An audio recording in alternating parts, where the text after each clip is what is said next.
Vamos a dar inicio al encuentro sincrónico del día de hoy, donde debemos continuar trabajando sobre la formación que nos ocupa. Entonces, hasta ahora quería saber si hay alguna duda del material trabajado, de lo que hemos adelantado en los encuentros de formación, tanto a nivel sincrónico como asincrónico, los encuentros que ya hemos adelantado. Quería saber si hay alguna duda o pregunta o consulta o sobre un caso de lo que se ha conversado hasta ahora, o si alguno de los participantes tiene alguna inquietud respecto del fondo de los contenidos, de los conceptos. Les escucho. Bueno, de existir alguna duda o consulta sobre el fondo de los conceptos, igual pueden en el transcurso del encuentro expresarlo, porque la dinámica que usamos es de esta forma. Vamos entonces en este tercer encuentro de formación. El primero fue sincrónico, el segundo fue asíncrono, ya visto, ya cumplido, y este es el tercer encuentro. Y la característica de hoy es que es sincrónico, pues vamos a estar conectados vía Zoom usando estos medios tecnológicos, que es la característica principal de nuestra universidad. Hoy vamos a continuar los contenidos relacionados a psicopatología. En mi condición de médico psiquiatra y forense, pues estoy avanzando con estos contenidos con nuestros participantes. Hoy vamos a continuar el contenido en psicopatología. Recuerden que la psicopatología es una ciencia en evolución reciente, de las últimas y más recientes, porque primero surgió la estructuración de la medicina a lo largo de los siglos. Luego de la medicina surgió la estructuración de la psiquiatría como una de sus ramas privilegiadas y complejas, y de todos esos estudios, incluyendo también neurología, surge la más reciente disciplina, es la psicología. La psicología es la más reciente de esas disciplinas científicas. Sin embargo, una de las últimas que ha surgido con fuerza, estructurando un contenido de carácter científico, es la psicopatología, que podríamos resumir y recordar diciendo que la psicopatología es el estudio sistemático de las funciones cognitivas, las funciones mentales superiores y su afectación. Es decir, la psicopatología estudia cómo se afectan las funciones cognitivas superiores. Y estamos hablando del pensamiento, el procesamiento de la información lógico-formal, el cálculo matemático, la planificación de la conducta, la intuición, la creatividad y la creatividad artística, el razonamiento lógico formal, el juicio crítico, el raciocinio, el discernimiento, el sentido común, la inteligencia o capacidad para resolver problemas, la sensopercepción, la atención, concentración y memoria, la respuesta afectiva, el lenguaje, la caracterización de un discurso, la respuesta y manejo de la gestión de emociones, la respuesta global como individuo, la actitud mental en general. Entre las funciones cognitivas superiores, la coordinación psicomotora, entre las funciones cognitivas superiores que residen en el cerebro y que caracterizan en su conjunto como un solo vector la personalidad o rasgos de personalidad de un sujeto. Entonces, la psicopatología estudia esas funciones cognitivas superiores y cómo se afectan.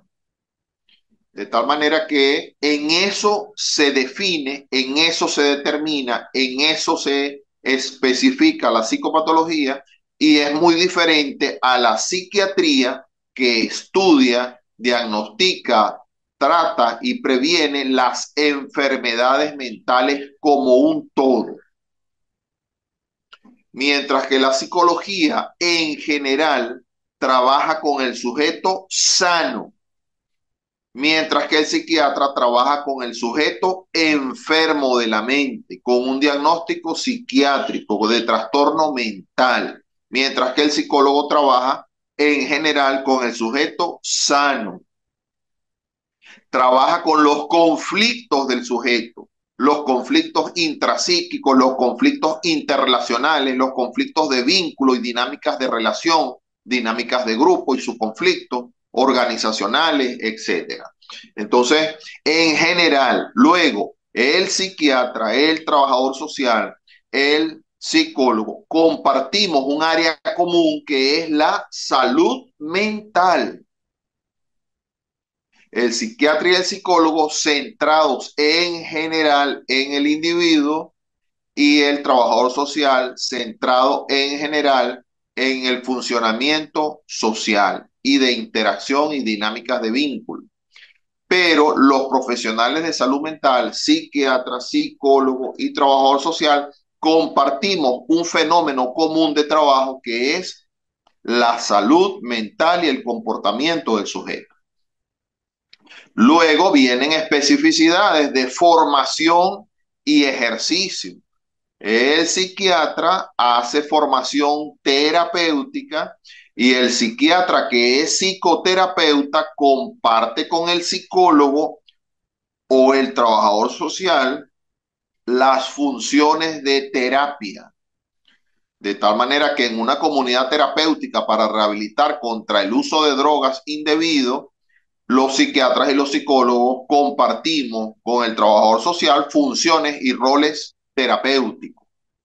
En cuanto a diagnóstico y el ejercicio forense, el psiquiatra, si tiene la especialidad forense, que es mi caso, ejerce como psiquiatra forense, porque esa ha sido mi formación y experiencia durante 30 años que ya tengo de ejercicio profesional como médico. Mientras que el psicólogo, si tiene una especialización clínica y la experiencia de trabajo en el área jurídica y forense, entonces comparte con el psiquiatra el diagnóstico forense. Solo que son disciplinas científicas distintas y cuando hablamos de diagnóstico forense, nos basamos en una clasificación común de rango internacional avalado por la Organización Mundial de la Salud, que yo les voy a dejar como tarea que indaguen e investiguen cuál es la clasificación de categorías diagnósticas que en común usamos los profesionales de salud mental y que está avalada por la Organización Mundial de la Salud, es decir, aproximadamente 160 países firmantes desde el área de la salud avalan esa clasificación diagnóstica, porque hay clasificaciones diagnósticas regionales o locales o de un país. Por ejemplo, la Asociación Psiquiátrica Americana en Estados Unidos tiene una clasificación propia de uso específico allá en Estados Unidos y por su utilidad clínica se usan en diferentes latitudes, en general en toda Latinoamérica. Pero en Europa hay una clasificación diagnóstica distinta, en Asia y Oceanía hay una clasificación y abordaje distinto, luego hay clasificaciones de autor y ya entramos en esa complejidad y especificidad. Pero para el área forense, no para el área clínica asistencial, para el área de hospital, no, pero para el área forense de penal, de investigación penal y ejercicio en tribunales, la tarea es indagar cuál es la clasificación internacional avalada por la Organización Mundial de la Salud que hoy día se usa y está actualizada para el diagnóstico en salud mental, específicamente aplicada para el área forense. Dicho esos elementos, entonces avancemos en lo que es el conocimiento de esta ciencia psicopatológica. Entre los orígenes de los estudios que indagaban el comportamiento criminal en el área de la psicopatología, estamos hablando de que se planteaban hipótesis, tesis de trabajo para comprender el comportamiento criminal de un sujeto. Y bueno, está la clásica fisionomía, las características fisionómicas, corporales, si el sujeto es alto o es bajito, si el sujeto es gordo o es chiquito, si el sujeto es de cierto color de piel o si el sujeto es de nariz ancha o de nariz respingada. Es decir, las características fisionómicas, si tenía la cabeza grande o la cabeza chiquita, y estoy hablando de la fisionomía corporal, el cráneo, la cabeza, cabeza cráneo. Si tenía el cuello largo o no tenía, o el cuello estaba integrado al tronco por su grosor, la complexión corporal, si era extremadamente delgado o corpulento. Entonces, si tenía deformidades en su cuerpo y discapacidades, había una joroba o era con un solo ojo. Entonces, todo eso dio origen a una tesis falsa de toda falsedad. El tiempo y la investigación penal demuestra que las características fisionómicas no guardan relación directa ni inciden en la actitud mental del criminal. No guardan relación directa. En todo caso, y en algunos casos, puede constituir un factor entre un rango multifactorial de influencias que finalmente el sujeto recibe para que en un determinado momento se incline a transgredir una norma y a cometer un delito. De tal manera que las características físicas que tenemos los seres humanos no guardan directa relación con la actitud mental criminal, ni con la malignidad del sujeto, ni con el pronóstico de malignidad o el pronóstico de actuación criminal o el pronóstico de patrones de comportamiento criminal. Definitivamente no guarda relación. Es una característica aislada, pero en la integralidad de un conjunto de factores, ciertas características fisionómicas pudieran estar vinculadas o relacionadas casuísticamente en una estadística de una muestra a ciertos delitos, etcétera.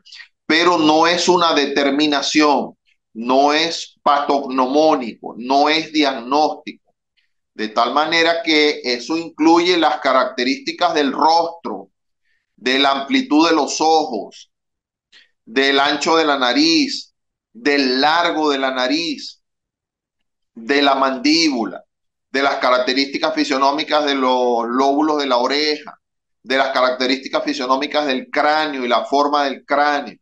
De ninguna manera las características físicas, corporales del sujeto y las características de su rostro, de la distribución facial, de ninguna manera ninguna de esas características per se, por sí sola y exclusividad de variable, de ninguna manera esas características guardan relación directa sobre el comportamiento criminal. Ahora, si usted estudia una multifactorialidad de variables y de características de personalidad, de comportamiento, de ubicación sociodemográfica, de ubicación geográfica, características de personalidad, características del grupo social, del grupo etario, del género, etcétera, etcétera, etcétera. Si usted en un estudio reúne una cantidad de características multifactoriales e incluye en esas variables las características fisionómicas, como pudiera ser también, por ejemplo, la presencia de tatuajes corporales. Entonces, entre todas esas múltiples características, usted va a encontrar estadísticamente significativo a un grupo de esas características en relación a un grupo de delitos o delitos específicos. Entonces, pero es una casuística en una muestra y como ya aclaré suficientemente, las características físicas de corporeidad no guardan relación directa con los delitos, pero en una casuística grande de multifactorialidad, bueno, aparecen algunas características con mayor frecuencia, pero entonces en estos casos 2 más 2 no es 4. ¿Alguna pregunta en ese sentido? Sí, justo eso es lo que estaba mencionando, ¿no? Nosotros cuando no siempre, ¿no? No siempre los tatuajes tienen que ver con el tema del delito cometido. Pero en caso de crímenes organizados, muchos de las bandas criminales tienen estos tatuajes que son adyacentes de ellos, ¿no? Y con esto podemos cerciorarnos de que pertenecen a un grupo antisocial y, y verificar, o sea, ya sabemos a qué índice iba, si iba con el sentido de cometimiento o no. Y usted nos dice que en este caso no siempre, ¿no?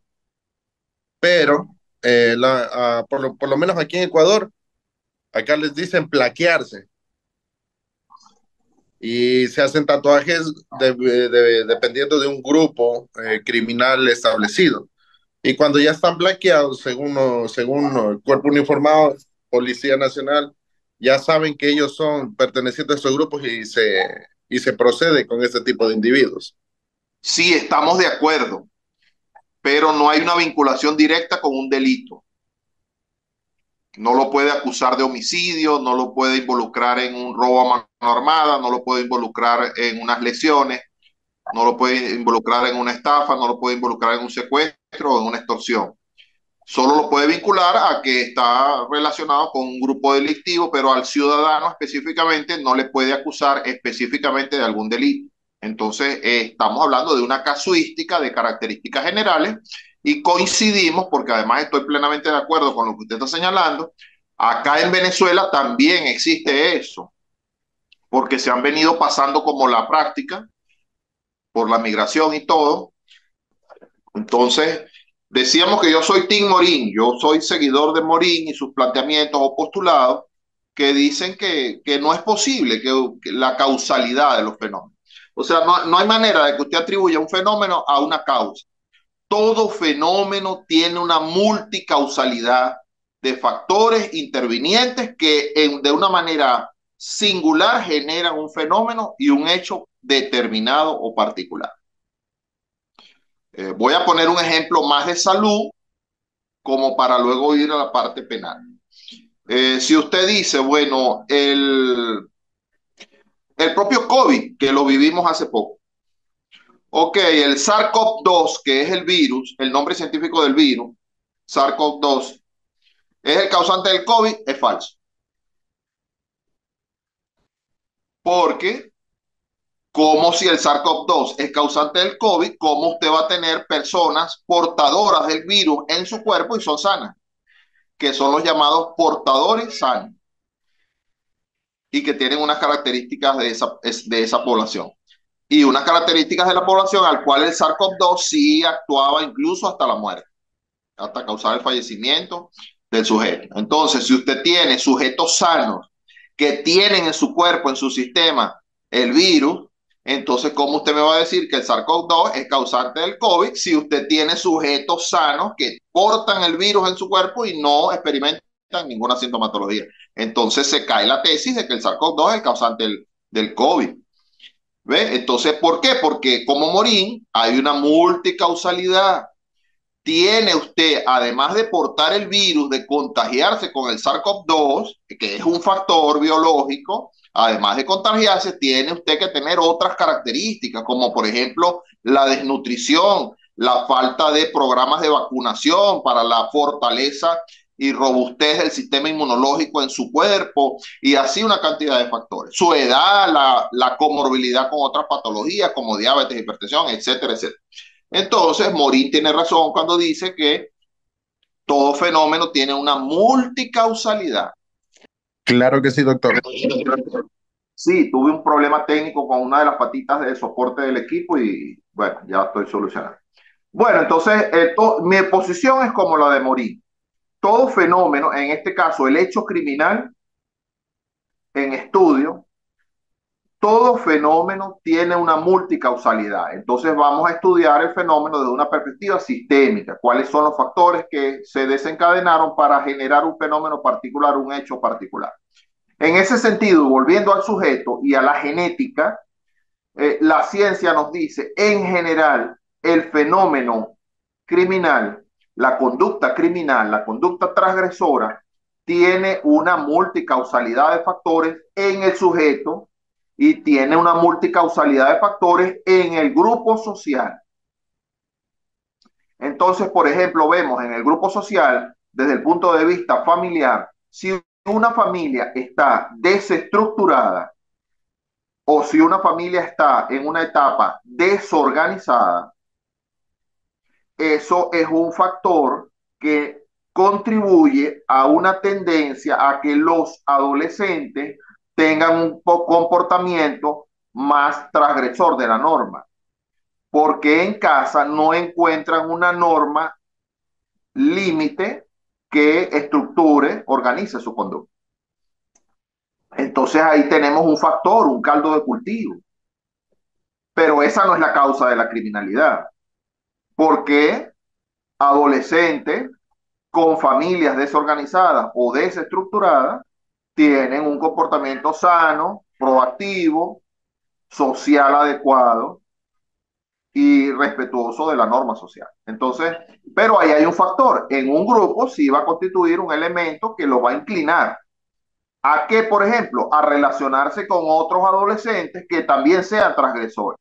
Porque un adolescente transgresor o que tenga esa vivencia del hogar, de un hogar transgresor, en el sentido de que no se reconocen límites en el hogar, no se reconocen límites porque, como dije, la familia está desorganizada, la familia está desestructurada. Y si es un adolescente que viene de una familia así, ya tiene ese caldo de cultivo y podría tener una inclinación a ser transgresor de la norma, porque en casa no tiene una norma que reconocer. Entonces, ¿él qué va a hacer? Él no va a buscar otros jóvenes de su edad que sí sean organizados, que sí sean respetuosos de la norma social. Él va a buscar otros adolescentes. ¿Cuáles son? Los del fútbol, los de un grupo de béisbol, los de un grupo de ajedrez, los de un grupo de estudios, los de un círculo de lectura, los que estén trabajando ya en un grupo de trabajo, porque hay adolescentes muy activos para producir el dinero, o precoces. Él no va a vincularse con esos grupos de adolescentes de su edad que tienen actividades proactivas y de norma social. Él se va a vincular con los otros adolescentes transgresores de la norma, porque se van a sentir mutuamente identificados. Entonces ya estamos con otro factor más de causalidad, la desestructuración familiar, el grupo etario delincuente, de adolescentes que transgreden, transgresores de la norma. Entonces ya este adolescente del cual estamos hablando tiene dos factores que viene acumulando. Y así sigue sumando factores y cuando suma una cantidad de factores y dependiendo de la fuerza de cada uno de esos factores, de cómo se imponen en el sujeto o cómo los vive el sujeto, entonces llegará un punto en que el hecho puntual criminal, pero es una multicausalidad de factores. Ahora, en el caso genético, hasta allí el caso genético no tiene mayor influencia. Estoy hablando en la generalidad de los casos del grupo social. Pero cuando hablamos del 5% de la curva de Gauss, ya no hablamos del 95% de la curva de Gauss, ya me salí del 95% del grupo social en la curva de Gauss, de la normalidad. porque hasta ahora estábamos hablando del hecho normal. Un adolescente con una familia desestructurada es un hecho normal. Algunos pueden tener inclinación a transgredir la norma, otros no, otros al contrario subliman por un mecanismo de sublimación. Ante este caos que yo estoy viviendo, voy a buscar una norma al cual apegarme. ¿Y qué mejor el adolescente? ¿Qué mejor puedo hacer para buscar una norma que identificarme con mi grupo etario que tengan una norma chévere, como el grupo de fútbol, el grupo de béisbol, el grupo de ajedrez, el grupo de círculo de lectores, o el grupo de los muchachos que están trabajando, para yo también producir la platica, para así voy resolviendo mi situación? Es decir, que es la actitud mental del sujeto, la respuesta conductual del sujeto, lo que lo va a inclinar hacia un lado o hacia el otro, pero un solo factor no es determinante. Ahora, cuando vamos a la parte genética, me salgo del 95% de la población establecido en la normalidad de la curva de Gauss y me voy al 5% de la población que se sale de la norma. En ese 5% de la población que se sale de la norma de la curva de Gauss, voy a encontrar sujetos con una extrema violencia y con un comportamiento criminal muy fuerte, impulsivo y muy violento.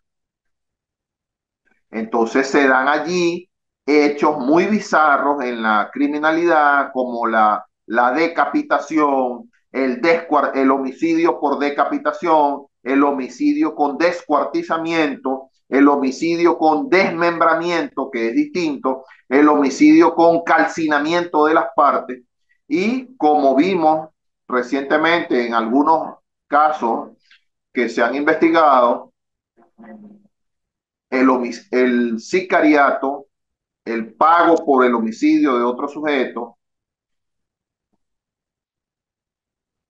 el descuartizamiento del sujeto occiso, el calcinamiento de las partes para intentar desaparecer esas partes en un lago de barro o en un lago de desechos que se usan en la finca, o la desaparición de las partes desmembradas alimentando a un grupo de cochinos para desaparecer cualquier rastro o evidencia del homicidio y del cuerpo y de las partes del cuerpo. Ya hemos visto varios casos así en investigación y afortunadamente las investigaciones han sido diligentes, expeditas y hay detenidos y responsables de los hechos detenidos a consecuencia. Entonces, eh, cuando vemos esos hechos tan violentos, cuando vemos sujetos actuando con un comportamiento tan bizarro, entonces allí la genética cobra más fuerza para dar explicación o algún nivel de aproximación científica a la explicación de por qué está ocurriendo en un sujeto particular un comportamiento tan violento, tan bizarro y tan apartado del 95% de la normalidad establecida en la curva de Gauss, al cual respondemos la mayoría de la población. Se ha encontrado en una parte de los genes que se llama la epigenética. La epigenética estudia esos genes que se desarrollan en respuesta a, la, a los estímulos del ambiente. El sujeto se ve expuesto a ciertos estímulos del ambiente y se ha demostrado que hay cambios en los cromosomas.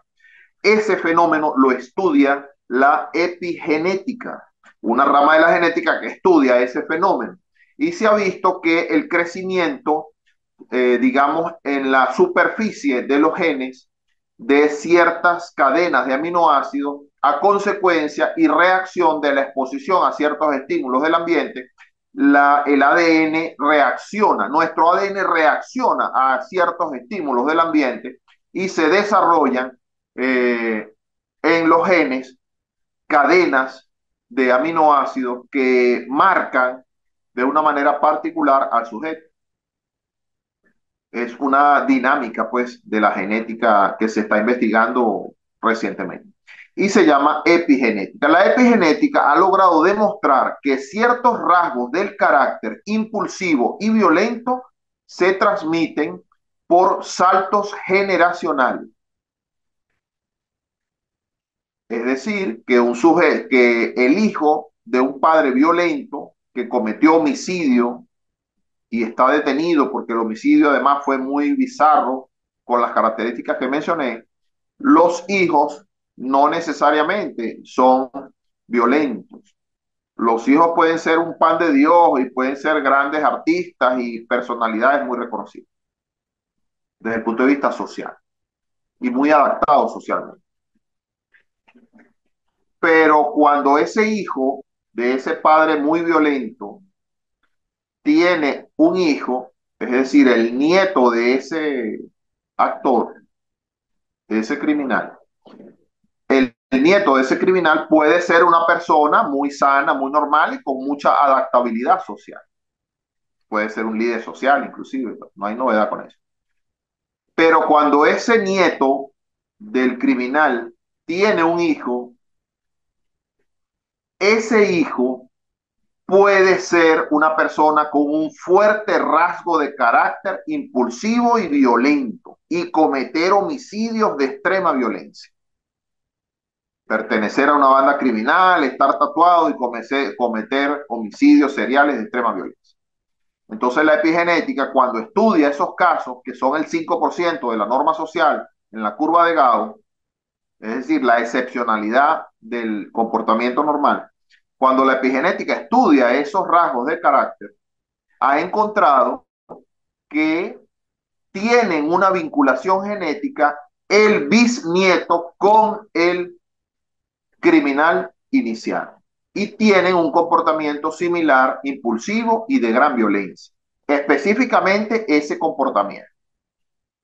Hasta ahora son investigaciones en desarrollo, son investigaciones que se están revisando, son investigaciones que se están profundizando porque todavía no está claro cómo es la transmisión del rasgo de carácter, porque hay salto generacional.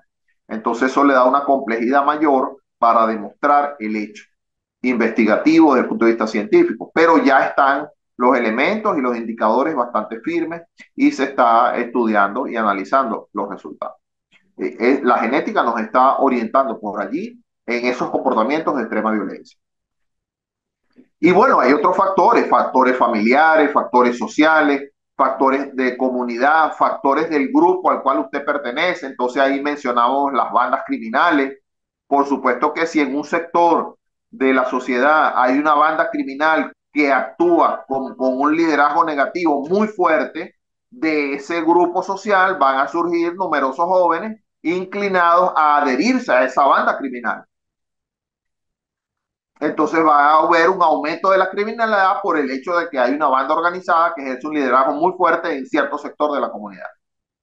Entonces, como les digo, así como señalaba Morín, desde el punto de vista del hecho criminal, el comportamiento criminal tiene unas bases multicausales, que nunca son 2 más 2 son 4. Siempre hay que ir al análisis del trasfondo del caso.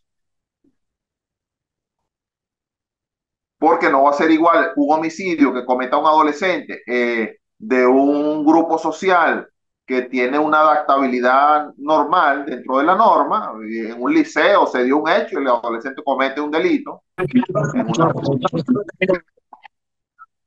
Nunca va a ser igual ese hecho que un adolescente que es parte de una banda criminal, que está tatuado y etcétera. O sea, nunca va a ser el mismo hecho. Por lo tanto, el comportamiento criminal tiene una causa multifactorial. Ahondando en la psicopatología, tenemos que avanzar hacia el funcionamiento psicopatológico de nuestra mente y por qué se condiciona el funcionamiento psicopatológico en nuestra mente. Bueno, no, de ahí rescatamos, según Jean Piaget, el ciclo de vida, que comienza, bueno, desde la misma concepción. Pero cuando ya usted es concebido a nivel celular, el espermatozoide y el óvulo hacen clic y ocurre un estallido porque hoy en día ya se demostró que cuando ocurre la fecundación, cuando el ADN del espermatozoide penetra el óvulo y este lo ingresa y se cierra, allí ocurre una explosión de energía y ya se ha establecido así. Hay una liberación enorme de energía porque además se interpreta, se está generando la vida. Cuando se genera la vida hay una explosión de energía y ya eso se está demostrado. Ahora, ¿qué sucede? Al menos yo creo que es así, según nos lo ha mostrado la ciencia, ¿verdad? Porque detrás de eso hay varias posturas. Bueno, ¿qué sucede entonces? Ya en el hecho mismo, esa persona va a tener una herencia transgeneracional, transfamiliar. La historia de sus padres, la historia de sus hermanos mayores, la historia de sus abuelos, la historia de los tatarabuelos, la historia del grupo familiar como un todo. Y cuando crezca va a estar permeado por toda esa historia y modelaje sociofamiliar, porque no es lo mismo nacer en Tokio que nacer en Caracas o nacer en Quito. Ya usted nace en Tokio, en Caracas o en Quito, y ya usted al crecer es imbuido y permeado por la cultura local de donde usted nació y de la familia a la cual pertenece. Y el modelaje sociofamiliar se va a implantar allí en usted. Entonces, por eso hablamos de la multicausalidad cuando se habla de la criminalidad. Entonces, desde el punto de vista psicopatológico, ya usted arranca desde allí. Ahora, si se van sumando factores, si su madre fue durante el embarazo adicta a heroína o a cocaína o a tusi y mantuvo durante el embarazo ese consumo, es probable que ese bebé haya nacido ya desde el nacimiento, ya traiga intraútero, ya traiga un impacto de esa noxa, porque resulta que la heroína, la cocaína, el cannabis sativa, que es la plantita, el producto químico sería metabolito activo tetrahidrocannabinol, atraviesan la barrera hematoencefálica, o mejor dicho, atraviesan la placenta de la circulación materna, atraviesa la placenta a la circulación sanguínea del bebé y atraviesan la barrera hematoencefálica del cerebrito del bebé e impactan las células nerviosas del bebé. Así que ya ese bebé nace con un elemento determinante biológico porque la madre consumió activamente esta sustancia durante el embarazo. Y por acá yo he visto y he asesorado casos de bebés marihuana, bebés cocaína y bebés heroinómanos, que son bebés que ya nacen con un nivel de afectación porque la madre durante el embarazo consumió activamente esta sustancia. Entonces ya arranca ahí la historia de ese niño, ya trae una historia familiar de delincuencia, de homicidios, de tíos presos o pertenecen a alguna banda delictiva que usan tatuajes y promueven la criminalidad en el seno del hogar y de la familia.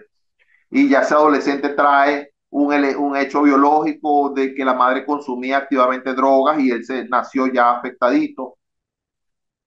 Y así sigue sumándose, factores tras factores. Entonces, ¿qué ocurre en la psique del sujeto cuando todos esos factores confluyen? Y además se ve expuesto a maltrato infantil o trato cruel. Además se ve expuesto a abusos sexuales, incluso de su propia madre y de terceros. Además se ve expuesto a violencia y lesiones. Entonces, cuando lleguemos a la adolescencia, estamos hablando de una bomba de tiempo, de un caldo de cultivo que ha acumulado los peores factores que se pueden acumular en un sujeto y que va a estallar en cualquier momento, cometiendo transgresiones de la norma, probablemente muy determinadas. Entonces, el hecho psicopatológico es ese. La psique es como una esponja y va absorbiendo y acumulando todos esos factores. Y cuando llega a la adolescencia, explotan todos esos factores con un comportamiento criminal muy marcado. Entonces allí podemos tener homicidios seriales, allí podemos tener delincuencia organizada, se adscribe a esos grupos organizados, ahí podemos obtener que ese adolescente se transforma en el sicario, porque yo he entrevistado a varias personas que tienen ese comportamiento delictivo que llamamos de sicariato, y estos criminales tienen una psicopatología muy característica que está imbuida en todos esos factores que señalé. Entonces la psicopatología estudia eso, cómo se afecta la mente cuando se van acumulando todos esos factores y qué tipo de afectación se genera, qué tipo de perfil, porque en psicopatología se diagnostican perfiles, se diagnostican alteraciones de las funciones mentales superiores que ya hemos ido estudiando y se diagnostican perfiles. Entonces, ¿qué perfil tiene este sujeto? Tiene un perfil para ir integrando la información. Tiene un perfil antisocial de delincuente común o tiene un perfil psicopatológico que coincide con las características de un trastorno de personalidad antisocial, antes llamado psicópata.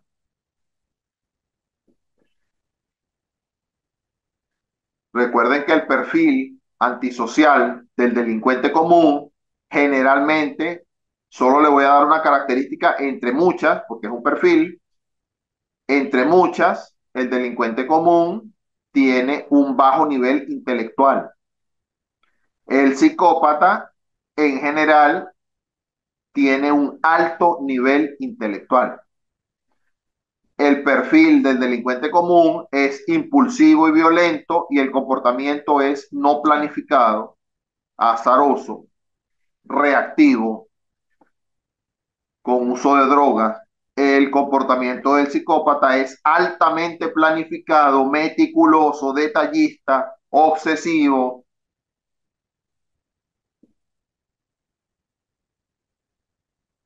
administrado en sus emociones, entre otras características del perfil. Entonces son perfiles, digamos, opuestos, aunque coinciden en la transgresión de la norma social, en la comisión de delito. Ojo, no toda persona con un perfil de delincuente común comete delito, porque como es multicausal, pues a lo mejor se mete en una religión, recibe el impacto de lo que es la creencia de una nueva fe y se transforma. Igual el psicópata. Entonces están contenidos por la sociedad, contención social, sociofamiliar. Pero hay unos que no les es suficiente eso y no los contiene y transgreden la norma.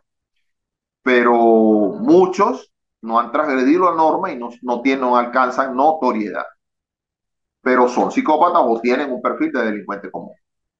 Pero no, están contenidos a nivel sociofamiliar.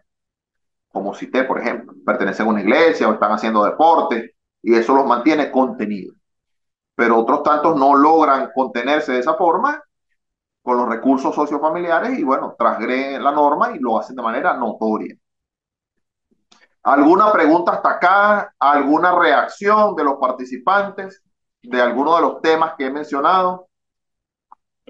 Todo está claro, profe, muy gentil, de todo por la experiencia que usted tiene. Nos ha ayudado bastante a poder tratar de solventar esas inquietudes que se tuvo dentro de la materia, profesor. Muchas gracias por impartir esos conocimientos tuyos y que nos servirá de mucho para nosotros a futuro dentro de lo que es nuestra sociedad. Gracias, profe. Gracias por el comentario, claro que sí. Entonces, efectivamente, ya va, déjeme, desde el punto de vista técnico, quiero revisar algo aquí. Desde el punto de vista técnico, quiero revisar algo aquí. Ok.